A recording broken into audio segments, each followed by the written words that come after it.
இது 9th ஸ்டாண்டர்டில் இருக்கிற கடைசி லெசன் விரிவாகும் ஆளுமையில் இருக்கிற ஒரு சில வரிகள். இந்த வரிகளில் யார் எழுதுனதுன்னு கேட்பாங்க இல்லையா, அந்த கொஸ்டினுக்காக ஷார்ட்கட் இது. நான் மனிதன், மனிதனை சார்ந்த எதுவும் எனக்கு புறம் அன்று. இது எழுதினவர் தெரன்ஸ், லத்தீன் புலவர். இது எப்படி ஞாபகம் வச்சுக்க போகிறோம்னா புறம். இது வரைக்கும் பாருங்கள், புறம்னா வெளியில் தான் டெரஸ்லாம் இருக்கும். டெரஸ்னால் தெரன்ஸ் அப்படி கனெக்ட் பண்ணிக்கோங்க. டெரஸில் லத்தியை போட்டு வச்சுருப்பாங்க. லத்திக்கு லத்தீன் புலவர். அடுத்து முதிர்ந்த ஆளுமைக்கு 3 இலக்கணங்கள் இன்றியமையாதவை. Golden Allport. இது எப்படி ஞாபகம் வச்சுக்க போகிறோம்னா 3 இலக்கணங்களில் வந்து எப்படி சொல்லியிருக்காரு, கோல்டன் ரூல்ஸ் போல் சொல்லியிருக்காரு. கோல்டன் ரூல்ஸ் அப்படின்னு சொல்லிட்டு ஞாபகம் வச்சுக்கோங்க. 3 இலக்கணங்களும் கோல்டன் ரூல்ஸ்ன்னு சொல்லியிருக்காரு. கோல்டன் அப்படி கனெக்ட் பண்ணிக்கோங்க. பூட்கேலோன் யாக்கை போல குறிக்கோள் இல்லாதவன் வெறும் சதைப்பிண்டம். புலவர் ஆழத்துர்கிழார்.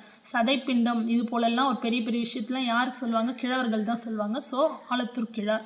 ஒழுக்கவியலை நன்கறிந்து எழுதிய உலக மேதை ஆல்பர்ட் ஸ்வைட்சர். உலக மேதையாக இருக்கிறவங்க எப்படி இருப்பாங்க, ஆல் பார்ட்டியும் ஸ்வைட்சவங்க தான் உலக மேதையாக இருப்பாங்க.